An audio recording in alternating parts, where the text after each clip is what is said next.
انسان کی کوشش ہوتی ہے کہ وہ کسی نہ کسی طرح اللہ تعالیٰ کی حقیقت کو جان اور پہچان سکے، لیکن انسانی عقل محدود ہوتی ہے اور محدود عقل کے ساتھ کبھی بھی کائنات کا احاطہ نہیں کیا جا سکتا۔ پھر بھلا کس طرح خالق ارض و سما تک رسائی حاصل کی جا سکتی ہے؟ اس کائنات میں جو کچھ موجود ہے اللہ تعالیٰ ہی کے نور کا اظہار ہے، اللہ کا حسن ہے، لیکن اس کے نور تک پہنچنے کے لیے ضرورت محض دل بینا کی ہے۔ اگر دل بینا حاصل ہو جائے تو کائنات کی ہر شے کھل کر سامنے آ جاتی ہے اور ہر حقیقت تک ہم پہنچ سکتے ہیں۔ اس نظم کا جو دوسرا شعر ہے اس میں شاعر کہتا ہے کہ لاکھ پردوں میں ہے تو بے پردہ، 100 نشانوں پہ بے نشاں تو ہے۔ بے پردہ یعنی ظاہر ہونا۔ اس شعر میں امیر منائی نے تصوف کی بحث کو نہایت لطیف پیرائے میں بیان کیا ہے۔ وہ صفات خداوندی بیان کرتے ہوئے کہتے ہیں کہ اگرچہ کائنات کی ہر شے خالق یعنی ہر شے کو بنانے والا اللہ تعالیٰ ہے، مگر ہماری ظاہری آنکھ اللہ تعالیٰ کے دیدار سے قاصر ہے۔ انسان ازل سے اس بات کا منتظر ہے کہ اللہ تعالیٰ کو لباس مجاز میں دیکھ سکے۔ جیسے علامہ اقبال فرماتے ہیں کہ کبھی اے حقیقت منتظر نظر آ لباس مجاز میں، کہ ہزاروں سجدے تڑپ رہے ہیں میری جبین نیاز میں۔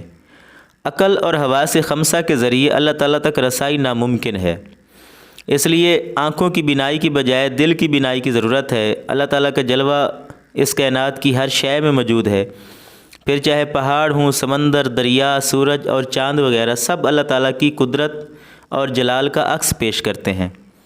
شاعر کہتا ہے کہ اے اللہ، اگرچہ تو بہت سے پردوں میں چھپا ہے لیکن اس کے باوجود تیری ذات عیاں ہے۔ کائنات اور اس کے تمام مظاہر کا پردہ ہوتے ہوئے بھی تیرا وجود ظاہر اور عیاں ہے۔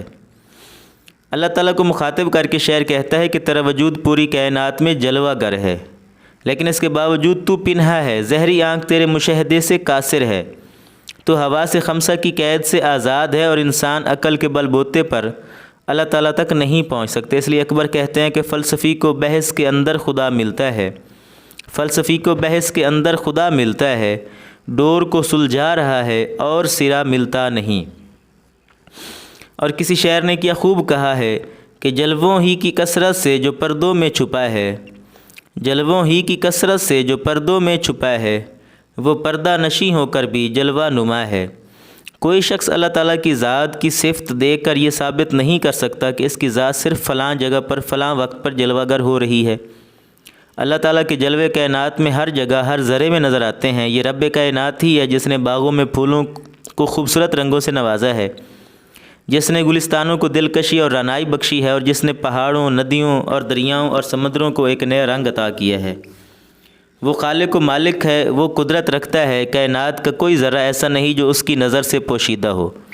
انسان اگر نظر دوڑائے تو چار سو رب کائنات کے جلوے بکھرے ہوئے نظر آتے ہیں، اور اسی کے ہاتھوں کل کائنات کا کاروبار چل رہا ہے۔ تیسرا شعر ہے کہ تو ہے خلوت میں، تو ہے جلوت میں، کہیں پنہاں کہیں عیاں تو ہے۔ خلوت کہتے ہیں تنہائی کو، جلوت کا مطلب ہے محفل، یعنی جہاں تنہائی نہ ہو۔ پنہاں یعنی چھپا ہوا، عیاں ظاہر، کہ اے اللہ تعالیٰ تنہائی میں بھی تو ہے اور محفل میں بھی تو ہے، کہیں تو نظر آتا ہے اور کہیں تو چھپا ہوا ہے۔ اس شعر میں شان کردگار بیان ہوئی ہے۔ اللہ تعالیٰ کی شان عجب ہے، وہ اپنی شان اور عظمت میں بے مثل اور بے مثال ہے، اس جیسی کوئی ہستی نہیں، وہ ہر جگہ موجود ہے، اور یہ صفت صرف اللہ تعالیٰ اور خدائے واحد کی ہے۔ جب آدمی تنہا ہوتا ہے تو اللہ تعالیٰ اس کے ساتھ ہوتا ہے، اور جب کہیں محفل جمتی ہے تو وہاں بھی اللہ تعالیٰ موجود ہوتا ہے۔ ویرانوں میں، صحراؤں میں، بیابانوں میں، گلستانوں، زمینوں کی پستیوں میں اور آسمانوں کی رفتوں میں وہ ذات اقصد موجود ہے۔ پہاڑوں کی بلندیاں ہوں یا سمندروں کی گہرائیاں، ہر کہیں وہ ذات موجود ہے۔ ارشاد ربانی ہے اور ہم اس کی شہ رگ سے بھی زیادہ قریب ہیں۔ اسی طرح ایک اور جگہ پر اللہ تعالیٰ ارشاد فرماتے ہیں کہ جہاں کہیں 3 شخص کی سرگوشی ہو تو چوتھا وہ یعنی اللہ موجود ہے، 5 کی ہو تو چھٹا وہ موجود ہے، اور نہ اس سے کم اور نہ اس سے زیادہ، مگر یہ کہ وہ ان کے ساتھ ہے۔ اس کی صفات دنیا کی ہر شے میں جلوہ فروز ہوتی ہیں۔ شاعر دوسرے مصرے میں کہتا ہے کہ اللہ تعالیٰ کہیں چھپا ہوا ہے اور کہیں ظاہر ہے۔ اللہ تعالیٰ کی بے شمار نشانیاں عیاں ہیں جن سے اس کی ذات کی شہادت ملتی ہے، اور بہت سی نشانیاں پوشیدہ ہیں جو بذات خود اللہ تعالیٰ کی ہستی کی دلیل ہیں۔ جتنے مظاہر فطرت ہیں اللہ قدوس کی نشانیاں ہیں، رنگ برنگ پھول، معطر ہوائیں، ترنم ریز آبشاریں، بہتی ندیاں، کھلے آسمان اور میدان، تاحد نظر پھیلے ہوئے ریگستان، سبز پوش درخت، پرندوں کی چہکار، یہ جتنی بھی چیزیں ہیں ان سب میں اللہ تعالیٰ کی نشانیاں موجود ہیں۔ شاعر نے کیا خوب کہا ہے کہ یار کو ہم نے جا بجا دیکھا، کہیں ظاہر کہیں چھپا دیکھا۔ ایک مفہوم یہ بھی ہو سکتا ہے کہ اللہ تعالیٰ اپنی ذات کے اعتبار سے آنکھوں سے پوشیدہ ہے، لیکن اپنی صفات کے حوالے سے ہر جگہ موجود ہے اور تمام مناظر سے حسن حقیقی کے جلوے عیاں ہوتے ہیں۔ شعر نمبر 4 ہے کہ نہیں تیرے سوا یہاں کوئی، میزباں تو ہے مہماں تو ہے۔ میزباں صاحب خانہ یعنی گھر کا مالک جو پہلے سے موجود ہو، اور مہماں یعنی کسی کے گھر آنے والا شخص۔ یہ شعر ظاہر کرتا ہے کہ امیر مینائی کی نظر وحدت الوجود میں کس طرح سے وہ قائل تھے، کیونکہ اس شعر میں وحدت الوجود کا بیان نظر آتا ہے۔ وحدت الوجود کا مطلب یہ ہے کہ یہ ساری کائنات دراصل اللہ تعالیٰ کے وجود کا حصہ ہے، اور جب یہ کائنات اللہ تعالیٰ ختم کرے گا تو اس کو واپس اپنے وجود میں سمیٹ لے گا۔ اس کائنات کی تخلیق خدا کے نور سے ہوئی ہے، اور لہٰذا کائنات کی ہر شے میں اللہ تعالیٰ خود موجود ہے۔ شاعر اس شعر میں کہتے ہیں کہ اے اللہ تعالیٰ اس کائنات میں تیرے سوا کوئی نہیں، تو واحد یکتا اور بے مثل ہے۔ اس کائنات کا انتظام صرف تیرے ہاتھ میں ہے، کوئی اور طاقت ان خصوصیات کی حامل ہو ہی نہیں سکتی۔ وحدت الوجود عقیدے کے حامی اپنے عقیدے کی دلیل میں مندرجہ ذیل حدیث قدسی پیش کرتے ہیں کہ اللہ تعالیٰ نے فرمایا کہ میں مخفی خزانہ تھا، چنانچہ میں نے چاہا کہ مجھے پہچانے تو میں نے مخلوقات کو پیدا کیا۔ غالب کا ایک شعر ہے کہ نہ تھا کچھ تو خدا تھا، کچھ نہ ہوتا تو خدا ہوتا، ڈبویا مجھ کو ہونے نے، نہ ہوتا میں تو کیا ہوتا۔ شاعر نظریہ وحدت الوجود کا قائل ہے اور سمجھتے ہیں کہ ہر شے اللہ تعالیٰ ہی کا عکس ہے، یہاں تک کہ انسان بھی۔ ایک حدیث قدسی میں ہے کہ روز حشر اللہ تعالیٰ کسی بندے سے یہ پوچھے گا کہ میں بھوکا اور پیاسا تھا اور فلاں وقت میں تیرے پاس مدد کے لیے آیا تھا، اور فلاں وقت میرے جسم پر کپڑا نہ تھا اور تو نے مجھے کھانا کھلایا اور نہ لباس دیا، تو نے اس کی مدد نہیں کی، گویا میری مدد نہیں کی۔ یہاں بھی بندہ خدا کے لیے اللہ تعالیٰ نے اس میں صیغہ استعمال کیا ہے۔ مثلا ایک شعر ہے کہ آدم کے کسی روپ کی تحقیر نہ کرنا، پھرتا ہے زمانے میں خدا بھیس بدل کر۔ دوسرے مصرعے میں اللہ تعالیٰ کی 2 صفات بیان کی گئی ہیں، یعنی ایک میزبان اور دوسرا مہمان۔ اس کائنات میں اللہ تعالیٰ کی حیثیت میزبان کی بھی ہے۔ میزبان صاحب خانہ یا گھر کے مالک کو کہتے ہیں، اور مہمان ظاہر ہے کیونکہ وحدت الوجود ہے تو یہ ساری کائنات بھی تو اللہ تعالیٰ کی ذات ہی ہے، تو چاہے میزبان ہو یا چاہے مہمان ہو تو دونوں صورتوں میں اللہ تعالیٰ یہاں موجود ہے، اور اس کے علاوہ یہاں کچھ بھی نہیں ہے۔ تو یہ شعر مکمل طور پر نظریہ وحدت الوجود کا بیان کرتا ہے۔ شعر نمبر 5 ہے کہ رنگ تیرا چمن میں بو تیری، خوب دیکھا تو باغباں تو ہے۔ باغباں یعنی باغ لگانے والا یا باغ کا محافظ۔ امیر مینائی کائنات کی ہر شے میں اللہ تعالیٰ کا جلوہ دیکھتے ہیں۔ وہ کہتے ہیں کہ کائنات کی ہر شے میں اللہ تعالیٰ کا حسن جھلکتا ہے۔ باغ کے دل فریب رنگوں خوشبو میں اللہ تعالیٰ ہی کی شان عظیم پنہا ہے۔ مولانا ظفر علی خان کہتے ہیں کہ ہر ایک ذرہ فضا کا داستاں اس کی سناتا ہے، ہر ایک جھونکا ہوا کا آ کے دیتا ہے پیام اس کا۔